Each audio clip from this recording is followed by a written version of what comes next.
नमस्कार मंडळी, आज मी ज्ञानेश्वरी या पवित्र ग्रंथामधील अध्याय 5 ओवी क्रमांक 91 ते 120 यांचे पठण करणार आहे. ओवी क्रमांक 91. ना तरी अंधकाराची वाणी, जैसा सूर्य न देखे स्वप्नी, अमृत नायके कानी मृत्यू कथा. याचा अर्थ, किंवा सूर्य जसा स्वप्नात देखील अंधकाराचे स्वरूप पाहत नाही, किंवा अमृत कानावर मृत्यूची वार्ता ऐकत नाही. ओवी क्रमांक 92.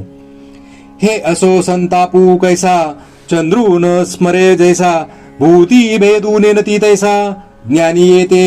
याचा अर्थ, हे असो, परंतु ज्याप्रमाणे चंद्र हा उष्मा कसा आहे ते जाणत नाही, त्याचप्रमाणे ज्ञानी जे आहेत त्यांना प्राणी मात्रात फरक दिसत नाही. ओवी क्रमांक 93.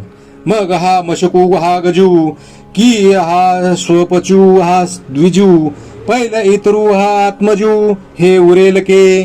याचा अर्थ, मग हे मशक किंवा हा हत्ती, तसाच हा अत्यज किंवा हा ब्राह्मण, तसेच माझा मुलगा किंवा दुसऱ्याचा, हे त्यांच्यापाशी कोठून उरणार. ओवी क्रमांक 94. ना तरी हे धेनू हे श्वान, एक गुरु एक हीन, हे असो कैचे स्वप्न जागत या. याचा अर्थ, ही गाय अथवा हा कुत्रा, एक थोर एक लहान, अशा तऱ्हेचे द्वैत भावाचे स्वप्न अद्वैत बोधाचे ठिकाणी जागृत असलेल्या पुरुषांना कोठून पडणार. ओवी क्रमांक 95. एत भेदू तरी की देखावा, जरी अहंभाव उरला होवावा, तो आधीची नाही आघवा, आता विषमुकाई. याचा अर्थ, जेथे मीपणा उरला असेल तेथेच भेद दृष्टीस पडेल, परंतु तो जेथे अजिबात नाहीसा झाला असेल तेथे भेद कोठून असणार. ओवी क्रमांक 96. म्हणून सर्वत्र सदा सम, ते आपणची अद्वैय ब्रह्म, हे संपूर्ण जाणे वर्म समदृष्टीचे. याचा अर्थ, म्हणून ज्याची नेहमी सर्वत्र सारखी दृष्टी आहे तो स्वतःच अद्वितीय ब्रह्म आहे, ही समदृष्टीची पूर्ण खूण आहे असे समज. ओवी क्रमांक 97. जी विषय संगून सांडिता, इंद्रिया ते न दंडिता, परी भोगिली निसंगता कामने विन. याचा अर्थ, ज्याने विषय संग तर सोडला नाही आणि इंद्रियांना दंडही केला नाही, असे असून संपूर्ण भोग भोगीत असतानाही वासना नसल्यामुळे अकर्तेपणाचा अनुभव घेतला आहे. ओवी क्रमांक 98. जिही लोकांचे नि आधारे, लौकिकेची व्यापारे, परी सांडले निधसुरे लौकिकू जे. याचा अर्थ, ज्याने लोकांच्या आश्रयाने वागून आणि सर्व व्यवहारिक व्यापार करूनही लौकिकात असलेले अज्ञान सोडून दिले आहे. ओवी क्रमांक 99.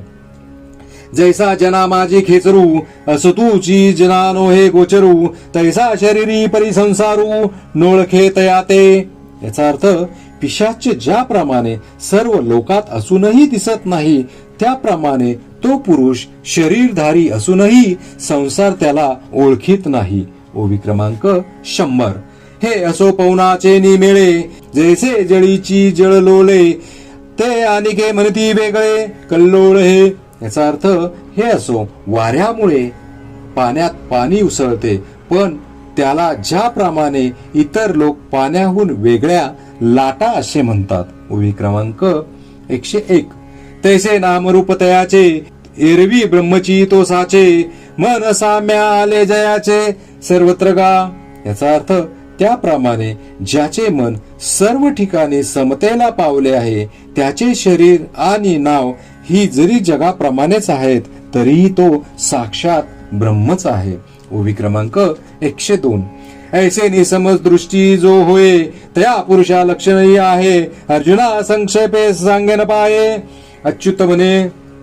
याचा अर्थ, भगवान म्हणतात, अर्जुना, अशी ज्याची समदृष्टी झालेली आहे त्या पुरुषाचे लक्षणही आहे, ते थोडक्यात तुला सांगतो, ऐक. ओवी क्रमांक 103.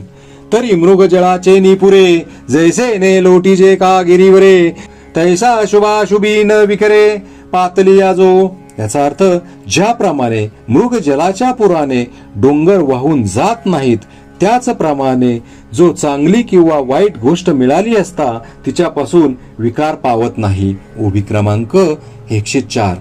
तोची तो निरुता समदृष्टी तत्वता हरी मने पंडुसुता तोची ब्रह्म. याचा अर्थ तोच खरा श्री हरी म्हणतात. अर्जुना, त्यानेच समदृष्टीचे तत्व जाणले आणि तोच स्वयंमेव ब्रह्म होय. ओवी क्रमांक 105. जो आपण पै सांडोनी कही इंद्रिय ग्रामावरी येण्याची नाही तो विषय न सेवी हे काही विचित्र येथ. याचा अर्थ आत्मस्वरूपाला सोडून कधीही इंद्रियाधीन होत नाही, तो विषयांचे सेवन करीत नाही, यात नवलते कोणते. ओवी क्रमांक 106. सहजे स्वसुखाचे नि अपारे सुर वाढलेनी अंतरे रुचिला मनोनी बाहिरे पाऊल न घली.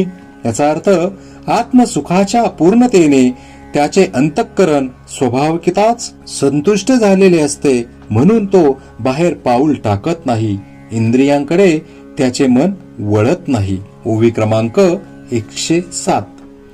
सांगे कुमुद दळाचे नि ताटे जो जेविला चंद्रकिरणे चोखटे तो चकोरू काही वाळू वंटे चुंबितू असे. याचा अर्थ ज्या चकोर पक्षाने चंद्र विकासी कमलांच्या पानात उत्तम किरणांचे भोजन केले आहे तो वाळवंटात वाळू विखरीत बसेल काय. ओवी क्रमांक 108. तैसे आत्मसुख उपाइले जयासी आपण पेची पावले तया विषयो सहजे सांडवले म्हणो काही. याचा अर्थ ज्याला आपल्याच ठिकाणी आत्मस्वरूप प्राप्त झाले आहे त्याला विषयांचा सहज त्याग झाला हे म्हटले पाहिजे का. ओवी क्रमांक 109. एरवी तरी कौतुके विचारूनी पाहे पाकनिके या विषयांचे निसुखे झकविती कवन. याचा अर्थ बाकी या विषयांच्या सुखाने कोण फसतात याचा कौतुकाने आपल्याशी सहज चांगला विचार करून पहा. ओवी क्रमांक 110. जिही आपण पे नाही देखिले तेची इही इंद्रियार्थी रंजले जैसे रंग का आळू कैले तुषा ते सेवी. याचा अर्थ ज्याप्रमाणे दरिद्री माणूस भुकेने व्याकुळ झाल्यावर कोंडा देखील खातो त्याप्रमाणे ज्यांनी आत्मस्वरूपाचा अनुभव घेतला नाही तेच ह्या इंद्रियापासून होणाऱ्या विषय सुखात रममान होतात. ओवी क्रमांक 111. ना तरी मृगे तृषा पीडिते संभ्रमे विसरोनी जाते मग तोय बुद्धी बरडिते ठाकून येती. याचा अर्थ किंवा तहानेने व्याकुळ झालेली हरणे भ्रमाने खऱ्या पाण्याला विसरून माल जमिनीवर उत्पन्न होणाऱ्या उन्हाच्या झाडांनाच पाणी असे समजून धावून येतात. ओवी क्रमांक 112.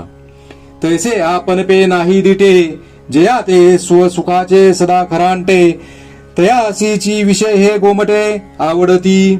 याचा अर्थ ज्याप्रमाणे ज्यांनी आत्मसुखाचा अनुभव घेतला नाही ज्यांना आत्मसुखाचा नेहमी तोटा असतो त्यांनाच हे विषय सुख चांगले असे वाटते.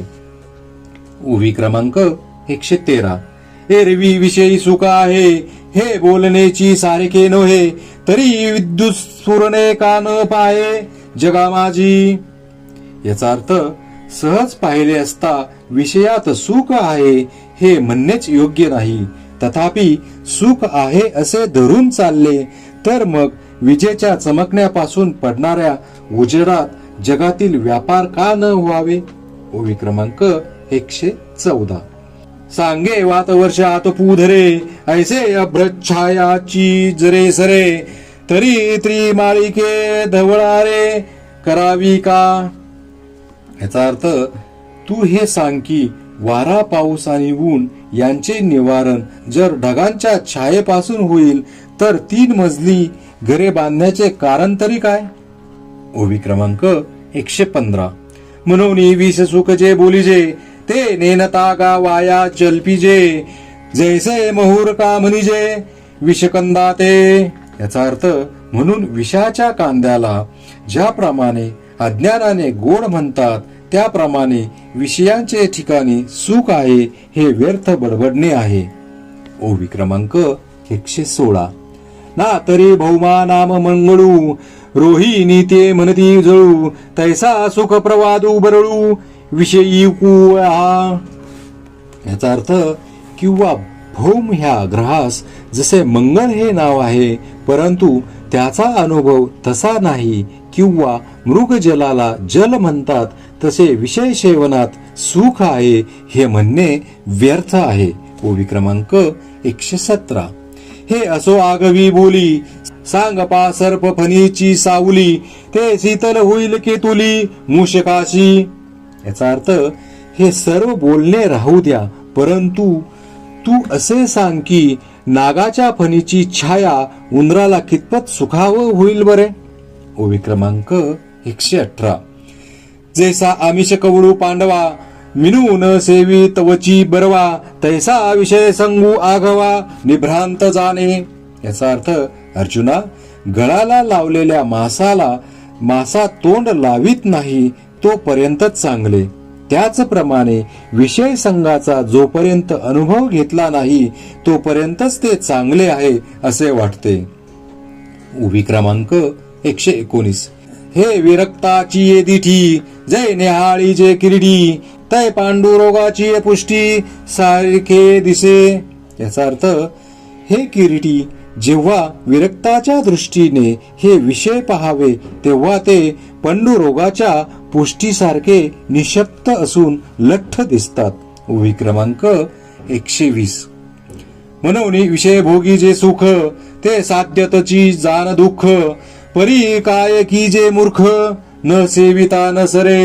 याचा अर्थ म्हणून भोगापासून होणारे जे सुख ते मुळापासून अखेरपर्यंत दुःखच आहे असे समज, परंतु मूर्ख लोक काय करतील, कारण त्याचे सेवन केल्यावाचून त्यांना दुसरी गतीच नाही.